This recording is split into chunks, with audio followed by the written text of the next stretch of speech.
मोअज़्ज़ज़ नाज़रीन अस्सलामुअलैकुम। नाज़रीन, इस वीडियो में हम बात करेंगे इंग्लिश उस्मान के वॉल्यूम 132 के पार्ट 2 के बारे में। एपिसोड के आगाज में कैस्टल किले में मौजूद उस्मान साहब कहते हैं, जेर कुताई वो अब आजाद है। इस हकीकत से मुझे सुकून नहीं मिल रहा। उन दोनों ने मेरे बहादुर आदमी को मुझसे छीन लिया और हमारे गलों में जंजीरें डाल दी। वो सिर्फ हमारी साख को तबाह करना चाहता है, मगर अफसोस के वो कामयाब हो गए। फिर उस्मान साहब तेजी से आगे बढ़ते हैं तो बेंदर कहता है, जनाब गरमियान एक अच्छा आदमी है। तो उस्मान साहब एकदम रुकते हुए कहते हैं, हरगिज नहीं। अगर उसकी नीयत खालिस होती तो वो उन तमाम सदरान को अपने पीछे खड़ा ना करता। अगर ऐसा होता तो हमें बचाने के फौरन बाद वो ये ना चाहता कि मैं उसका हाथ चूमूं बेंदर। यह सुनकर कोनूर कहता है, आप सफदरान यकीनी तौर पर हमारा साथ नहीं देंगे। फिर बुरान कहता है, जनाब रेमोस यकीनन याकूब बे की खिदमत कर रहा होगा। जवाबन उस्मान साहब कहते हैं, ये सिर्फ और सिर्फ आगे जाने की दौड़ है। इस दौरान उसे काफरों या गद्दारों के साथ काम करने में भी कोई हर्ज नहीं, यहाँ तक कि वो सुल्तान मसऊद तक भी गए। हमें कैसे पता चलेगा कि याकूब बे इसका हिस्सा है या नहीं?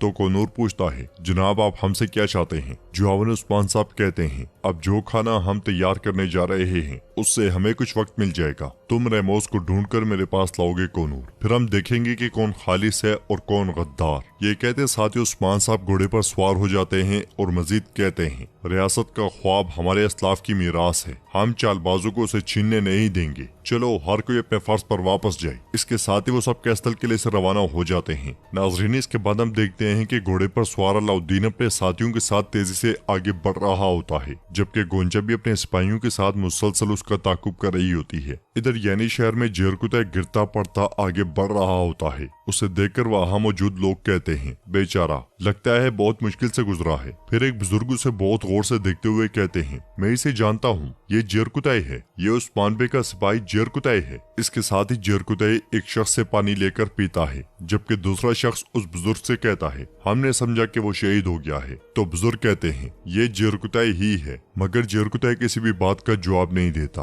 और मुसलसल आगे बढ़ता ही चला जाता है। इसी लम्हे पीछे खड़ा एक शख्स दूसरे शख्स के कान में कुछ कहता है, जिसे सुनकर दूसरा शख्स लोगों से कहता है, हालात अच्छे नहीं लग रहे। उस्मान बे को तकफुर ने पकड़ लिया। दरमियान ओगलों के याकूब बे ने उन्हें बचाया। जवाबन दूसरा शख्स कहता है, फिर तो उस्मान बे की साख तबाह हो चुकी है। ये बातें सुनते साथ ही जेरकुतै के कदम रुक जाते हैं और वो खुद से कहता है, शर्म आनी चाहिए उन लोगों को जो हमें इससे दो चार कर रहे हैं। ये कहते साथ ही जेरकुतै फिर से आगे बढ़ जाता है। नाजरीन, इसके बाद हम देखते हैं कि ओरहान ओलोफेरा को लेकर जंगल से आगे बढ़ रहा होता है। रास्ते को देखकर ओलोफेरा कहती है, ये रास्ता हमें कैस्टल तक नहीं लेकर जाएगा। तो ओरहान कहता है, हम कैस्टल नहीं बल्कि यानी शहर जा रहे हैं। तो होलोफेरा हैरानगी से कहती है, यानी शहर? अगर ऐसा है तो फिर हम यहीं से अलग होंगे। ये कहते साथ ही वो घोड़े से उतरकर आगे बढ़ते हुए कहती है, आंद्रे हम कैस्टल जा रहे हैं। मगर इसके साथ ही ओरहान तेजी से उसके पास आकर उसे पकड़ लेता है। तो होलोफेरा चिल्लाते हुए कहती है, छोड़ो, मैंने कहा मुझे छोड़ो। तो ओरहान उसे झड़कते हुए कहता है,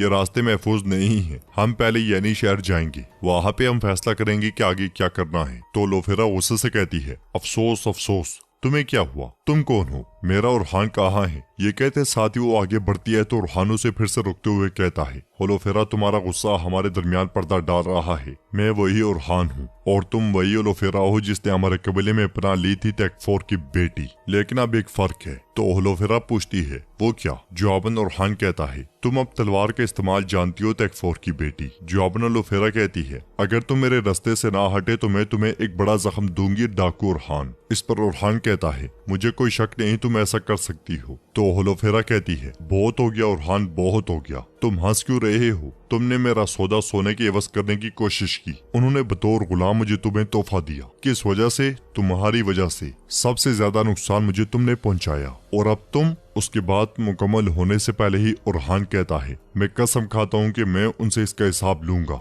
मैं इस सब का हिसाब जरूर लूंगा। जवाबन होलोफेरा कहती है, तुम लोगे, तुम हिसाब लोगे, मगर मुझे किसी मदद की कोई जरूरत नहीं। ये कहते साथ ही होलोफेरा फिर से आगे बढ़ती है तो ओरहान इस बार उसे गुस्से में पकड़कर खींच लाता है और उसे घोड़े पर बिठाते साथ ही खुद भी उस घोड़े पर सवार हो जाता है। इधर यानी शहर में छोटा जेरकुतै दो तलवारें थामे भागता भागता कहता है, खबरदार मैं जेरकुतै हूँ, मैं तुम्हें अपनी दो तलवारों से काट दूंगा, दरवाजे खोलो। इसके साथ ही यानी शहर का दरवाजा खुलता है और एक सिपाही अंदर भागते हुए कहता है, आ गए हैं, मलून खातून को खबर दो कि वो आ गए हैं, जरकुताई बे वापस आ गए हैं। ये सुनते साथ ही नन्हे जरकुताई की नजरें दरवाजे पर ठहर जाती हैं और हम देखते हैं कि जख्मों से चूर जरकुताई यानी शहर के बाहर पहुंचता है। अपने बाबा को इस हालत में देखते साथ ही नन्हे जरकुताई के हाथों से तलवारें गिर जाती हैं। नंगे पांव चलते चलते जरकुताई यानी शहर को बहुत हसरत भरी निगाहों से देखता है। नाजरीन, इसके बाद हम देखते हैं कि जरकुताई अपने बेटे को भी नहीं पहचान पाता और उससे आगे निकल जाता है, मगर कुछ देर रुकता है, उसे बगौर देखता है और फिर से आगे चल देता है। इस सारे मंजर को देखकर नन्हा जरकुताई हैरानगी से कहता है, जरकुताई बे। इसके साथ ही हम देखते हैं कि अलजन और मलून खातून भी तेजी के साथ वहां पहुंच जाती हैं। जरकुताई की हालत देखते साथ ही अलजन के मुंह से बेसाख्ता निकलता है, जरकुताई, जबकि मलून खातून और फातिमा भी उसकी हालत देखकर बहुत ज्यादा दुखी हो जाती हैं। लड़खड़ाते हुए जरकुताई को देखकर अलजन एकदम से आगे बढ़कर उसे सहारा देती है और उसे छूते हुए कहती है, जरकुताई, ये ख्वाब तो नहीं है, क्या आप वाकई वापस आ गए हैं? जवाबन जरकुताई अल अल अल कहता हुआ रुक जाता है, मगर वो पूरा अलजन नहीं कह पाता और फिर अगले ही लम्हे अलजन को गले लगा लेता है। मलून खातून भी आगे बढ़कर जरकुताई से कहती हैं, अल्लाह का शुक्र है कि तुम जिंदा हो, अल्लाह का शुक्र है। जबकि नन्हा जरकुताई अलजन से पूछता है, अम्मा, क्या ये आदमी मेरे? इससे पहले कि वो पूरी बात पूछता अलजन कहती है, हाँ बेटा हाँ, मैंने तुम्हें बताया था कि तुम्हारे बाबा आएंगे, देखो वो आ गए हैं, तुम्हारे बाबा आ गए जरकुताई, तुम्हारे बाबा आ गए। ये सुनकर जरकुताई अपने बेटे के सामने घुटनों के बल बैठ जाता है तो नन्हा जरकुताई कहता है,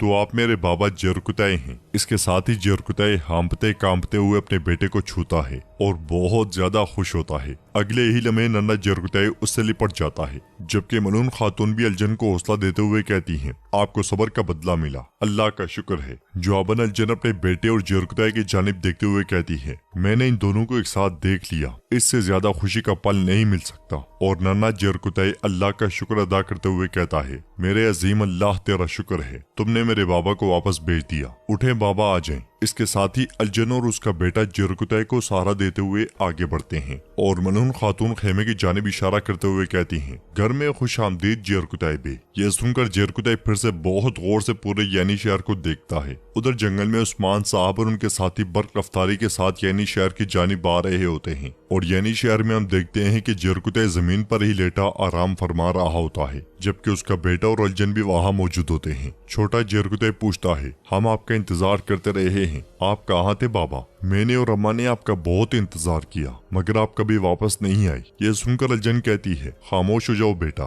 फिर जरकुताई के पास पानी रखते हुए कहती है, ये बहुत बोलता है, मैं हैरान हूँ कि वो किस जैसा है। तो छोटा जरकुताई उठते हुए कहता है, मैं बाबा जैसा हूँ, सब यही कहते हैं, क्योंकि आप भी बहुत बोलते हैं। फिर वापस बैठते हुए कहता है, ये नहीं बोल रहे, अम्मा जरकुताई बे क्यों नहीं बोल रहे? जवाबन अलजन हाथ के इशारे से उसे खामोश रहने का कहती है। फिर पानी से जरकुताई के जख्म साफ करने लगती है, मगर जरकुताई उसे रोक देता है। ये देखकर अलजन कहती है, उन्होंने आपको बहुत तलाश किया। ये कहते साथ ही वो उसके हाथ के जख्म साफ करती है और मजीद कहती है, उस्मान बे आपको तलाश करते रहे। जवाबन जरकुताई बोल पड़ता है, उस्मान बे ने अगर मुझे तलाश किया होता तो जल्द ढूंढ लेते। ये कहते साथ ही जरकुताई हाथ भी छुड़वा लेता है। अलजन कहती है, मैं आपके गुस्ल के लिए पानी तैयार करती हूँ, आप अपने कपड़े बदल लें जरकुताई। ये कहते साथ ही अलजन उठकर जाने लगती है तो जरकुताई एकदम से उसे पकड़ लेता है और कहता है, नहीं, वो सब मुझे इस हाल में देखेंगे। वो बूढ़े जरकुताई का इंतजार कर रहे हैं, वो इंतजार कर रहे हैं। ये कहते साथ ही जरकुताई चेहरा एक जानिब करके बैठ जाता है, जबकि बाहर उस्मान साहब सिपाहियों के साथ यानी शहर में दाखिल होते हैं और जैसे ही घोड़े से उतरकर बुरहान के साथ आगे बढ़ते हैं तो फातिमा भागती भागती कहती है, मेरे बाबा, मेरे पास अच्छी खबर है। ये कहते साथ ही वो उस्मान साहब से लिपट जाती है तो उस्मान साहब पूछते हैं, फातिमा खैर है? जवाबन फातिमा कहती है, जरकुताई भी वापस आ गए हैं। ये सुनकर उस्मान साहब कहते हैं, तो जरकुताई वापस आ गया है, मलून फातिमा चलो उसे बुलाओ। तो मलून खातून कहती हैं, वो अपने कमरे में है, उसे आराम करने की जरूरत है। ये सुनकर उस्मान साहब कहते हैं, ठीक है, उसे थोड़ा आराम करने दो, उसे आराम करने दो। उस्मान साहब को मायूस देखकर मलून खातून कहती हैं, उस्मान भी आप मुस्कुरा रहे हैं, लेकिन आपके दिमाग में कुछ और चल रहा है। जरकुताई अकेला वापस क्यों आया? जवाबन उस्मान साहब कहते हैं, उन्होंने खुशखबरी दी, लेकिन उन्होंने हमारे साथ धोखा किया। रैमोस ने हमें धोखा दिया। यह सुनकर मलून खातून पूछती हैं, ये कैसे हुआ? जवाबन उस्मान साहब कहते हैं हम इसके बारे में बाद में बात करेंगे। फिर उस्मान साहब बुरहान से कहते हैं जरकुदाई के लिए एक अच्छा और बड़ा घर तैयार करो। तो बुरहान खुश होते हुए कहता है उस्मान भाई जैसे आपका हुक्म।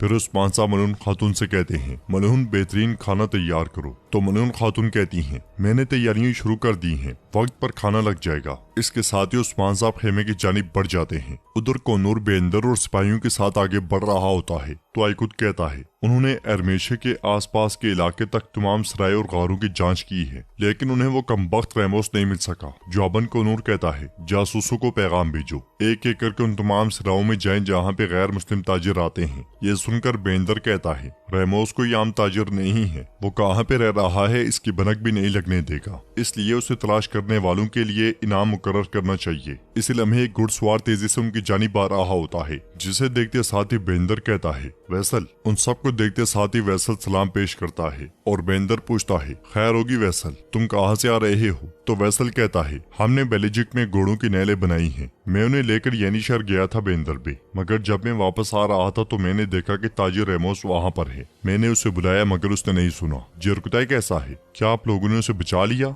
जवाबन कोनूर कहता है वैसल तुमने उस कमबख्त को कहाँ देखा? तो वैसल कहता है ये कराकाई के करीब था, वो मुसलसल अपने पीछे देखता जा रहा था, वो कहाँ जा रहा था इसका पता लगाना मुश्किल है, ज्यादा से ज्यादा। इससे पहले कि वैसल कुछ बोलता बेंदर कहता है वो सांजाक्स के शिकारगाहों में जा रहा है। ये सुनते साथ ही वो सब अपने घोड़े उस जानिब दौड़ा देते हैं। उन सब के आगे चले जाने के बाद वैसल कहता है चलो देखते हैं, जाओ और रेमोस को ढूंढो। ये कहते साथ ही वो हंसने लग जाता है। नाजरीन यहाँ पे वैसल ने तो गद्दारी काट डाली। अब देखते हैं कि वैसल के साथ और कौन कौन मुलव्वस है। तो नाजरीन इसके साथ ही बोलम का पार्ट 2 कंप्लीट होता है। उम्मीद करते हैं कि आपको ये वीडियो पसंद आएगी।